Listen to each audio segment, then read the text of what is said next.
कोविड-19 महामारी की शुरुआत हुए 2 साल से भी ज़्यादा समय बीत चुका है और मौजूदा समय में ये बीमारी, ये रोग अधिकांश लोगों के लिए एक नया नॉर्मल बन गया है। लेकिन क्या आप जानते हैं कि अभी भी इस वायरस के नए-नए वेरिएंट्स हमारे सामने देखने को मिल रहे हैं।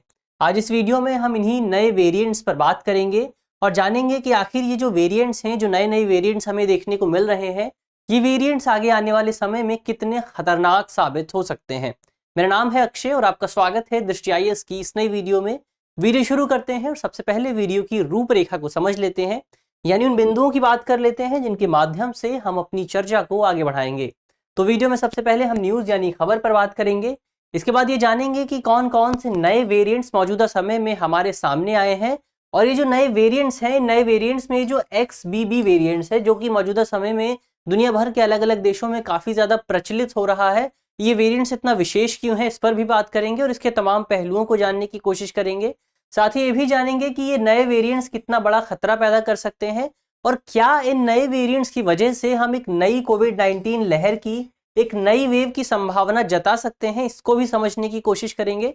साथ ही इस संबंध में क्या क्या चुनौतियां हमारे सामने मौजूद हैं, उन पर बात करेंगे और अंत में एक प्रश्न पर भी बात करेंगे। प्रश्न प्रीलिम्स का है और आप वीडियो में बताए गए तथ्यों के आधार पर आसानी से इस प्रश्न को हल कर सकते हैं। आज का जो पूरा वीडियो है वो सामान्य अध्ययन प्रश्न पत्र 2 और 3 से संबंधित है। आप इसे मुख्य तौर पर स्वास्थ्य और विज्ञान एवं प्रौद्योगिकी जैसे खंडों से जोड़कर देख सकते हैं।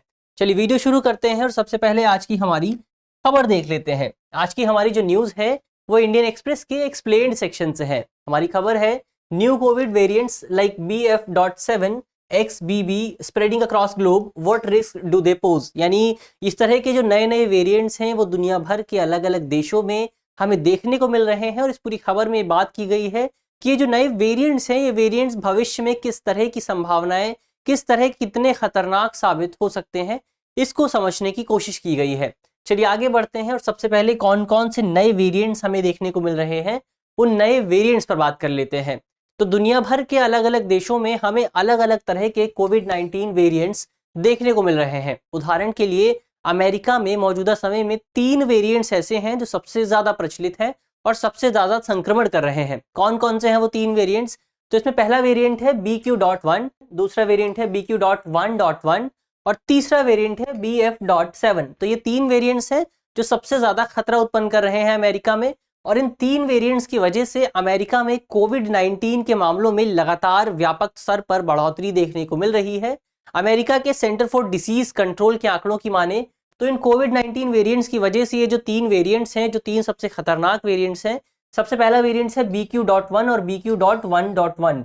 ये दोनों वेरिएंट्स अमेरिका में कोविड-19 के कुल मामलों में से 5.7% मामलों के लिए जिम्मेदार हैं। दोनों की वजह से 5.7% मामले देखने को मिल रहे हैं। इसके अलावा जो तीसरा वेरिएंट है BF.7, इस तीसरे वेरिएंट की वजह से अमेरिका में कोविड-19 के कुल मामलों में से तकरीबन 5.3% मामले सामने आए हैं और यही वजह है क्योंकि ये जो तीनों वेरिएंट्स हैं, तीनों वेरिएंट्स की वजह से अमेरिका में कोविड-19 के मामले तेजी से बढ़ रहे हैं। इसी वजह से अमेरिका में इन तीनों वेरिएंट्स को वेरिएंट ऑफ कंसर्न के तौर पर मान्यता दी गई है, VOCs के तौर पर मान्यता दी गई है।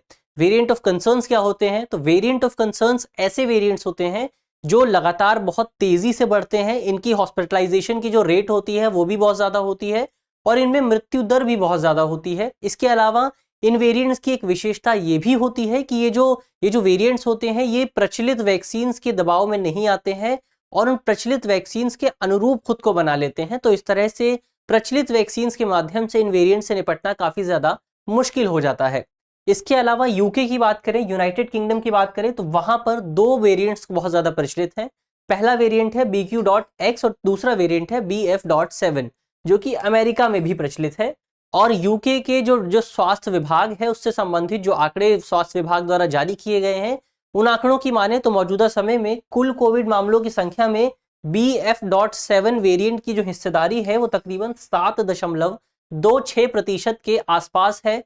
और ये जो नया वेरिएंट है BF.7, BA.5 की तुलना में ये जो वेरिएंट है BF.7 ये मुख्य तौर पर 17.95% की दर से तेजी से बढ़ रहा है। इतनी तेजी से ये वेरिएंट वहां पर यूनाइटेड किंगडम में बढ़ रहा है और यही वजह है कि यूनाइटेड किंगडम में इन दोनों वेरिएंट्स को वेरिएंट ऑफ कंसर्न के तौर पर मान्यता दी गई है।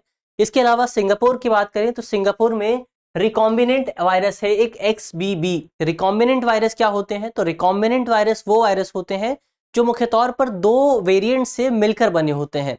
ये वेरिएंट्स तब पैदा होते हैं, इस तरह के जो रिकॉम्बिनेंट वेरिएंट्स होते हैं ये वेरिएंट्स तब पैदा होते हैं जब दो अलग अलग वेरिएंट्स किसी एक व्यक्ति को एक साथ प्रभावित करते हैं। तो इसके बाद ये दोनों वेरिएंट्स में आपस में प्रतिक्रियाएं होती हैं और इसकी वजह से एक्सचेंज होता है और एक नए वेरिएंट का जन्म होता है, जिस वेरिएंट को हम रिकॉम्बिनेंट वेरिएंट कहते हैं। और ये जो XBB है ये इसी तरह का एक रिकॉम्बिनेंट वेरिएंट है जो कि ओमिक्रॉन के दो वेरिएंट्स से मिलकर बना है। कौन कौन से हैं वो दो वेरिएंट्स? तो इसमें पहला वेरिएंट है BJ.1 और दूसरा वेरिएंट है BA.2.75। तो इन दो वेरिएंट से मिलकर बना है XBB वेरिएंट। इसीलिए इस वेरिएंट को बहुत ज्यादा खतरनाक माना जाता है और यही वजह है कि ये जो वेरिएंट है ये सिंगापुर में तकरीबन 54% मामलों के लिए जिम्मेदार है। यानी सिंगापुर में जितने भी मामले आए हैं उसमें से 54% मामले तो केवल XBB रिकॉम्बिनेंट वेरिएंट की वजह से देखने को मिले हैं। इसके अलावा भारत की बात करें कि भारत में मौजूदा समय में क्या स्थिति है, तो मौजूदा समय में भारत में ओमिक्रॉन का एक वेरिएंट है BA.2.75 जो कि XBB के लिए जिम्मेदार है। ये वेरिएंट सबसे ज्यादा भारत में प्रचलित है और भारत में कोविड-19 महामारी से संबंधित जो भी मामले सामने आए हैं, मौजूदा समय में जो भी मामले मौजूद हैं, जो भी एक्टिव केसेस हैं, उसमें से तकरीबन 98% मामले तो केवल BA.2.75 वेरिएंट से संबंधित हैं। तो जाहिर तौर पर हम देख सकते हैं कि भारत में जो पूरा वेरिएंट है ये काफी ज्यादा प्रचलित है।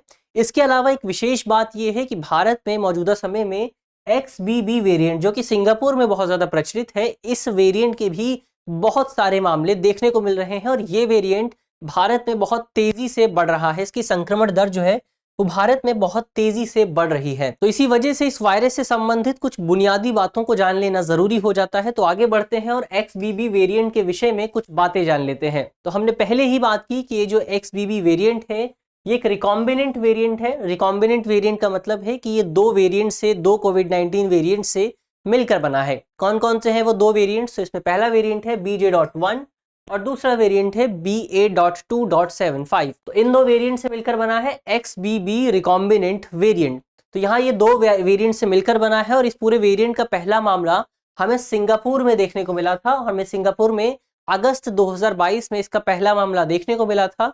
भारत की बात करें तो भारत में इसका हमें पहला मामला महाराष्ट्र में देखने को मिला था और इसके सबसे अधिक मामले भी महाराष्ट्र में ही देखने को मिल रहे हैं। इसके अलावा केरल और कुछ अन्य दक्षिणी राज्यों में भी इसके मामले देखने को मिल रहे हैं। इसके अलावा भारत के अलावा इस पूरे वेरिएंट के मामले हमें ऑस्ट्रेलिया, बांग्लादेश, डेनमार्क और जापान जैसे देशों में भी देखने को मिल रहे हैं। अब यहाँ सवाल उठता है कि ये वेरिएंट कितना ज्यादा खतरनाक है। इसके खतरनाक होने की बात करें तो हम जानते हैं कि WHO द्वारा, विश्व स्वास्थ्य संगठन द्वारा ओमिक्रॉन को एक वेरिएंट ऑफ कंसर्न के तौर पर मान्यता दी गई है। वेरिएंट ऑफ कंसर्न क्या होता है इस पर हम पहले ही बात कर चुके हैं कि इस तरह के वेरिएंट बहुत ज्यादा खतरनाक होते हैं। अब ये जो XBB वेरिएंट है ये भी ओमिक्रॉन का ही एक सब वेरिएंट है, एक उप वेरिएंट है ओमिक्रॉन का, और इस प्रकार हम इस वेरिएंट को भी कुछ हद तक खतरनाक मान सकते हैं। लेकिन यहाँ विशेष बात यह है कि इस वेरिएंट के जो लक्षण होते हैं, जो सिम्टम्स होते हैं, वो बहुत ज्यादा खतरनाक नहीं होते हैं, काफी हद तक सामान्य होते हैं और इसमें बहुत ज्यादा खतरे की स्थिति हमें देखने को नहीं मिलती है। हालांकि विशेष बात यह है कि इस तरह के वेरिएंट के जो मामले होते हैं वो लगातार तेजी से बढ़ रहे हैं। यानी इसकी जो ट्रांसमिशन रेट है, जो प्रसार की दर है, वो प्रसार की दर बहुत ज्यादा है और इसी वजह से मामलों की संख्या में लगातार बढ़ोतरी देखने को मिल रही है। भारत में भी मामले बढ़ रहे हैं, सिंगापुर में भी मामले बढ़ रहे हैं और दुनिया के अन्य देशों में भी इस तरह के मामलों में लगातार बढ़ोतरी देखने को मिल रही है। तो ये तो XBB वेरिएंट की बात हुई। अब आगे बढ़ते हैं और नए वेरिएंट से, ये जो नए वेरिएंट्स हमें दुनिया भर के अलग अलग देशों में देखने को मिल रहे हैं, इन नए वेरिएंट से किस तरह का खतरा हमें देखने को मिल सकता है, उस खतरे को समझ लेते हैं। तो ये जो नए वेरिएंट्स के मामले हैं, इन मामलों में लगातार तेजी से बढ़ोतरी देखने को मिल रही है। इस बात से इनकार नहीं किया जा सकता है कि ये मामले दुनिया भर में लगातार तेजी से बढ़ रहे हैं। हालांकि यहाँ ये जान लेना जरूरी है कि ये जो मामले बढ़ रहे हैं, ये मामलों में संक्रमण काफी सामान्य है, संक्रमण के जो लक्षण हैं वो काफी सामान्य है। इसके अलावा हॉस्पिटल में भर्ती कराने की भी ज्यादा जरूरत नहीं पड़ रही है, ज्यादा लोगों को हॉस्पिटलाइजेशन की जरूरत नहीं पड़ रही है। तो इस तरह से हॉस्पिटलाइजेशन का जो रेट है वो बहुत ज्यादा कम है। इसके अलावा इस तरह के वेरिएंट से संबंधित मौतों की संख्या भी बहुत अधिक नहीं है। तो जाहिर तौर पर ये वायरस इतना ज़्यादा खतरनाक, इस तरह के वेरिएंट्स जो हैं उन वेरिएंट्स को इतना ज़्यादा खतरनाक नहीं माना जा सकता है। उदाहरण के लिए बीते दिनों सेंटर फॉर डिसीज कंट्रोल, जो कि अमेरिका का एक संगठन है, इसने कुछ आंकड़े जारी किए थे जिनमें बताया गया था कि इन आंकड़ों में कहा गया था कि 12 अक्टूबर को खत्म हुआ सप्ताह, यानी जो वीक 12 अक्टूबर को खत्म हुआ था, उस सप्ताह के दौरान नए मामलों की संख्या में पिछले जो सप्ताह था उससे 11.9% की कमी देखने को मिली थी। यानी कोविड-19 के मामलों में कुछ हद तक कमी देखने को मिल रही है। इसके अलावा इस रिपोर्ट में यह भी कहा गया था कि हॉस्पिटलाइजेशन के रेट में भी 4.4% की कमी देखने को मिली है। इसके अलावा मृत्यु दर में भी 8.5% की कमी देखने को मिली है। तो जाहिर तौर पर इस वेरिएंट को हम इतना ज़्यादा खतरनाक नहीं मान सकते हैं। इस तरह से अस्पताल में भर्ती और मृत्यु दर में कुछ हद तक कमी देखने को मिल रही है और ये जो नए वेरिएंट्स हैं ये इतने ज़्यादा खतरनाक नहीं है। अब आगे ये सवाल उठता है कि क्या भविष्य में हमें कोविड-19 महामारी की कोई अन्य लहर देखने को मिल सकती है, खासतौर पर भारत में क्या कोई नई वेव हमें देखने को मिल सकती है? इस प्रश्न पर बात करें तो अधिकांश जानकारों द्वारा ये स्पष्ट किया गया है कि भविष्य में जो भविष्य आने वाला है उस नए भविष्य में भारत में किसी भी तरह की नई वेव की संभावना हमें देखने को नहीं मिल सकती है, क्योंकि अधिकांश लोगों में मौजूदा समय में भारत में रोग प्रतिरोध क्षमता मौजूद है, इम्यूनिटी मौजूद है। भारत में भारत सरकार द्वारा 200 करोड़ से अधिक वैक्सीन डोज दिए गए हैं। तो जाहिर तौर पर भारत के अधिकांश लोगों में मौजूदा समय में इम्यूनिटी मौजूद है। इसके अलावा भारत के कई लोगों को संक्रमण की वजह से भी प्रतिरोध क्षमता मिली हुई है, इम्यूनिटी मिली हुई है। तो जाहिर तौर पर भारत में जो एक नई लहर की बात की जा रही है उस नई लहर की जो संभावना है वो बहुत ज़्यादा कम है। हालांकि यहाँ इस बात से इनकार नहीं किया जा सकता है कि भविष्य में मामलों की संख्या में हमें जाहिर तौर पर बढ़ोतरी देखने को मिल सकती है। वो बढ़ोतरी इस वजह से नहीं होगी क्योंकि नए नए वेरिएंट सामने आ रहे हैं, बल्कि वो बढ़ोतरी इस वजह से होगी क्योंकि भारत में जो त्योहारों का मौसम है वो शुरू हो गया है और त्योहारों के मौसम में भीड़ भाड़ देखने को मिलेगी। लोग सार्वजनिक स्थानों पर एकत्र होंगे, जो पब्लिक प्लेसेस हैं वहां पर लोग आएंगे और जब भीड़ भाड़ बढ़ेगी तो इसकी वजह से जाहिर तौर पर कोविड-19 के संक्रमण दर में हमें बढ़ोतरी देखने को मिल सकती है, नए नए मामले देखने को मिल सकते हैं। लेकिन इसकी वजह से हमें कोई भी स्पष्ट तौर पर एक नई वेव देखने को नहीं मिलेगी। अब यहाँ एक सवाल और उठता है कि क्या ये जो कोविड-19 का जो महामारी है, पूरी महामारी ने एक सीजनल पैटर्न अपना लिया है? तो इसको लेकर भी कई जानकारों का कहना है कि इससे संबंधित कोई भी वैज्ञानिक प्रमाण हमारे पास मौजूद नहीं है, कोई भी साइंटिफिक एविडेंस हमारे पास मौजूद नहीं है। उदाहरण के लिए पहले ये माना जाता था कि बारिश के मौसम में कोविड-19 के मामलों में कुछ हद तक बढ़ोतरी देखने को मिलेगी, लेकिन इस बार जो बारिश का मौसम आया उस बारिश के मौसम में कोविड-19 के मामलों में बढ़ोतरी नहीं हुई। तो जाहिर तौर पर हम ये कह सकते हैं कि ये जो पूर्ववर्ती धारणा थी ये पूरी तरह से गलत थी और हमारे पास जो सीजनल पैटर्न के जो धारणा बनी हुई है वो सीजनल पैटर्न की धारणा बिल्कुल भी सही नहीं है। यानी कोविड-19 महामारी ने कोई भी सीजनल पैटर्न अभी तक नहीं अपनाया है। तो ये तो बात हुई कि क्या नई वेव की संभावना है। अब अंत में संबंधित चुनौतियों की बात कर लेते हैं, कुछ चुनौतियों पर बात कर लेते हैं कि क्या क्या चैलेंजेस मौजूद हैं। तो इसमें सबसे पहला चैलेंज यही है कि हम लापरवाह व्यवहार को अपना रहे हैं।